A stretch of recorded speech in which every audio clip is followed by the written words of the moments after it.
চাওক দলৰ কিছুমান আভ্যন্তৰীণ বিষয়ৰ বাবে মই দলৰ পৰা পদত্যাগ কৰিছোঁ। পদত্যাগ কৰিছোঁ, ভৱিষ্যতে একো পৰিকল্পনা কৰা নাই, কিন্তু দুইজন নেতাৰ লগতে কাম কৰিছোঁ, দুইজন নেতালৈ মই শুভেচ্ছা আছে।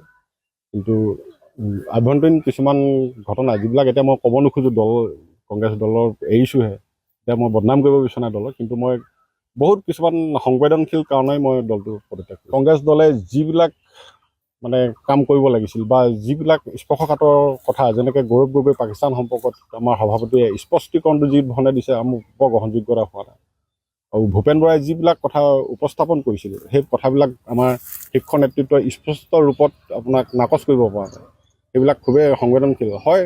এতিয়া তেখেতে APCC কথাটো যিটো ওলাইছে, স্পষ্ট কথা ৰকিবুল হুছেইন, যদি ৰকিবুল হুছেইনে কংগ্ৰেছত গ্ৰাস কৰিছে, তেতিয়াহ'লে খুবেই এইটো কংগ্ৰেছৰ কাৰণে আমাৰ দুৰ্ভাগ্য হ'ব। এই মুহূৰ্তৰ লগত একো চিন্তা চৰ্চা কৰা নাই, কিন্তু যে দলবিলাকে যোগাযোগ হৈ আছে, কিন্তু মই কোনো তেতিয়া নিৰ্দিষ্টকৈ মই কোনো দলৰ বিষয়ে মই ভবা নাই।